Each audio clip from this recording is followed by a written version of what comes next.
So how's the music scene there? Who's the local legends and so forth?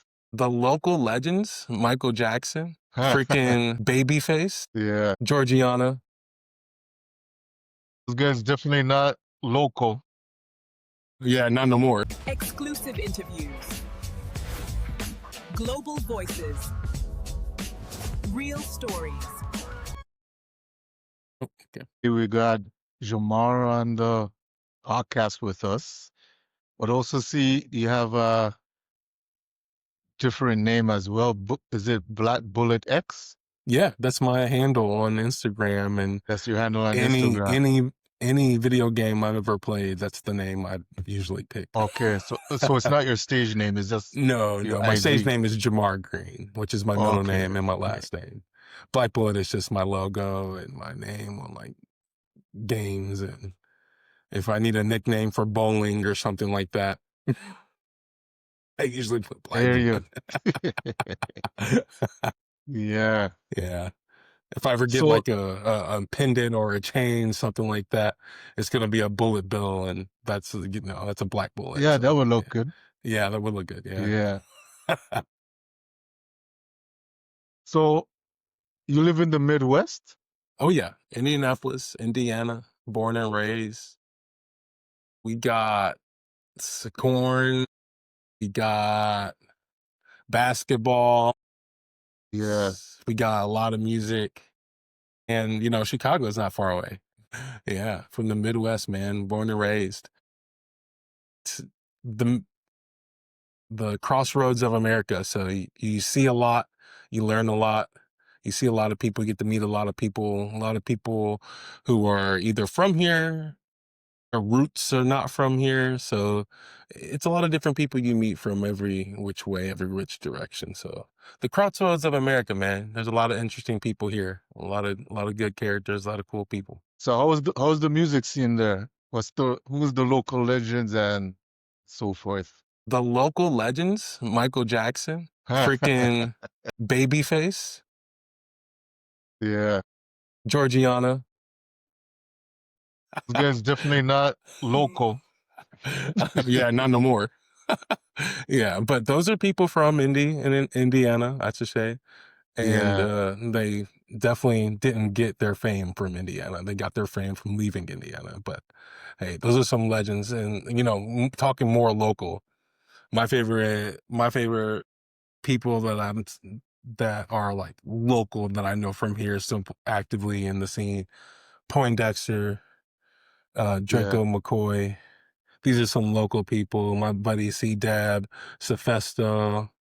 Shout out to some big producers, DP, the producer, Beat Money DP, all my people, all my videographers. I'm talking visual by Jack, Moby. Just so many names I'm tossing out. People are gonna look at this and be like, Yeah. "Oh, okay, that's me." But Indy has a lot of different characters, a lot of different talent. It's a cool place to be able to like meet people from here and understand their strengths and understand what value they add to the music and to the artistry and being able to work with people. It's a lot of people like that, man. A lot of people here in Indiana to really gauge with. So I've seen that you've done both solo work and collaboration in a band. How have these different formats influenced your creative expression? Good question. Yeah. So I was in a band for right after high school. I took it real seriously. Like you can see my guitar right here. Like it's a 7-string headless guitar. There's no head on it. It's like, that's a real big, like that's a big deal guitar. It's a Strandberg. My guitar work is like what got me into like taking music seriously. And I'll say that because, when I was in a band and everything like that, it was awesome to be able to like write music, do that music, teach music to the band, and be able to like play that music live and take it to the Yeah. studio and record it and hear what it sounds like on like on a disc. And it just, over years of doing that, and I don't know. I don't know if you've ever been in a group project where you have to have everybody's head on the same The wavelength. same level, It's yeah. it can be very hard. So I took a break from that, started doing music for myself. That's when I got into hip hop. Shout out to C Dad, Mountain Jack. Those are the two individuals that were creating music by themselves and in their group. And I just came over one day and just saw them do it, and I wanted to do it too. So they got me jump starting real heavily into the music making and the rap hip hop. Yeah. So walk us through your creative process from inspiration to studio to the release. What's that journey Absolutely. like for you? If you look behind me, man, that's like a lot of video game and shit. But if Yeah. you look to the left, the right, to my right, to your left, it's all studio, all music, right? I get beats from my producers that I collab with via internet, via Instagram, via just people I went to high school with, people I meet just anywhere, everywhere. There's always a musician here in Indiana. So I get beats from people, and if I feel a certain way, I take it right to my home and I record over it. Once I record, get my ad libs, get my voice right, get everything like that, then I ship that song with the stems and everything involved over to my engineer who does the mixing, mastering to get it ready for platforms and radio and shit like that. So it's a way better process than what it was when I was in a band, and it's a easier process because once again, Yeah. I'm not teaching my version of the song and then having a bass player or a keyboard, a pianist or a drummer teaching my songs, and then we all as a collective going to the studio, paying hourly to get everything right to a metronome where I can do this all in my home. It's just lyrics, it's just a beat and a metronome, and I lay my tracks out. I send it off to get it sounding really good, and then I start marketing. I start getting that rollout ready, whatever it is, a video marketing things that go into that, and then sit back and watch it release. Yeah. So what themes or messages do you make central in your latest music? Absolutely. My music is always true to me, like, true to my grind, my hustle. I come from a very long tenure of over the phone sales, for the over door to door sales. I've been sales my whole entire life, right?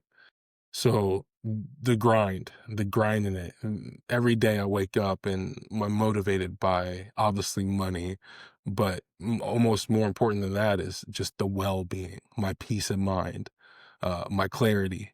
And I think my music really hones into being able to grind your ass off, protect you and yours, you and your family, and get it how you may need to get it, but watch controlling what you can control and watching your six. That's the biggest message in my music, like, because I know I can stay true to that forever. Yes, sir. Yes. So you're in an independent region. What challenges have come from forging your own path as a Midwest MC? Yeah, because I was just talking to a buddy of mine, Charles, just like recently, and he's done some insane music too. He's traveled the world and done some things, but one conversation we had was about musicians here in Indiana. I don't want to say uh, ego, but I want to say aura. That word aura. There's a lot of different people, a lot of different backgrounds, a lot of different auras out there. So how I pave my own is I control what I control. I make music for me and my loved ones, and I build that foundation so strong. And that right there is going to build itself. But all these other auras, all these other personas, man, I just mind my business. I'm always respectful. I'm watching my P's and Q's, and I keep it moving forward, man. I try not to have no blockers, no time wasting when I could be right here working in my own house, comfortable, right? So when I go outside, get into the networking field, I try to stay humble as hell, and I try to stay really tuned in to what I know and true to myself, and I just keep it pushing. If people gravitate toward that, they do it. If they know, that's okay. I'll catch you in the next run around, but it's not the last time you're gonna see me. You know what I'm saying? So I'm very persistent. As like I said, I'm sales.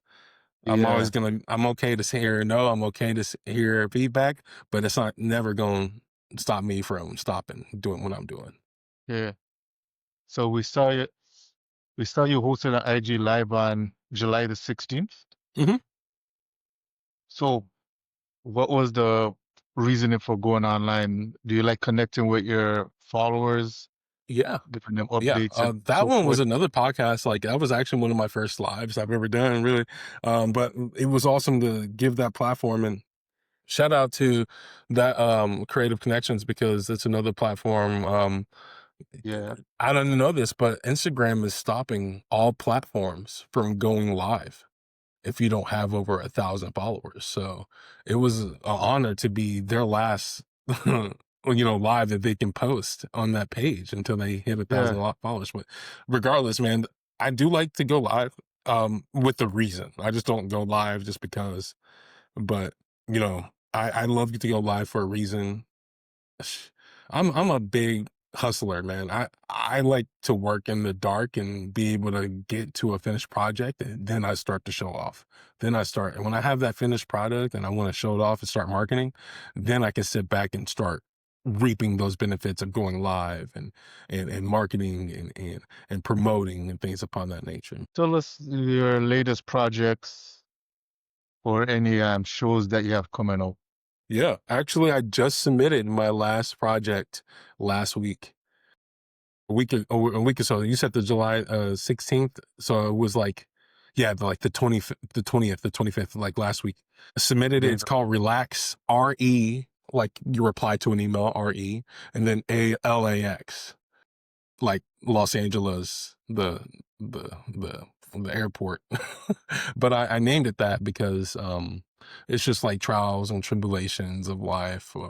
The first song of that project is called Motion, where it's like I'm going to be grinding. I'm going to be getting my bag. I'm going to be getting my money. And if anybody comes up to me and stops what I'm doing to ask me what I'm doing, that's really disrespectful almost. It's like almost a waste of time for you and I, when you can just be getting your bag. You can watch, you can analyze, you can mimic, you can take influence from and continue to do it. But that's the biggest thing, is don't be disrespectful.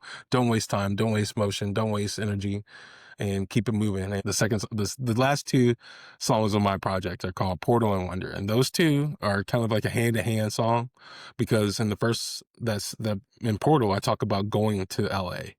And then in Wonder, I talk about actually some bad experiences that happen in LA, but it doesn't stop me from, enjoying life and continue grinding and continue working mine. But at the end of the day, you just got to relax no matter what. You know what I'm saying? So like, I made that project in conjunction to what I went through, just some bullshit that happened in LA. But before that, I was hyped to go to LA, and I'm still hyped to go to LA anytime I go. But like in that moment, it deserved a song. So I'm hyped for everybody to hear that, just because it just adds on to my storytelling ability, and it adds on to the way I vent my my problems out. And it's a good yeah, way to do yeah, that. Music is 100% the best way. I mean, I gotta say that you do this to blow steam and to be creative. So the same way with me when I do my music. yeah. So, are there any lasting words you want to leave the viewers with? Hmm. Absolutely, Kevin. And I want to pretty much thank you so much for giving me the platform. And like I said, I do apologize. I know this is a long time coming, Yeah, but definitely that's hyped to okay. spread the That's word. And yeah, just biggest thing I like to leave podcasts or anybody I'm talking to, any new audience, the worldwide audience out there, is to great reminder: control what you can control. Everybody goes through life, goes through moments, goes through times where there's a lot of shit that's get thrown at you, period. But if you can control what you can control, move forward in that, think clearly about what you need to do and keep going. Everything, all those uncomfortable moments, all those trial and error moments, all those bullshit that gets thrown at you, it's going to be easier because you are controlling what you can control and moving forward on your own behalf. yeah. Absolutely, Well bro. said. That's my shit, man. Okay. Also, for all my smokers out there, since this is a video, and this is going to be recorded, this right here, this is a lighter, obviously smoking stuff.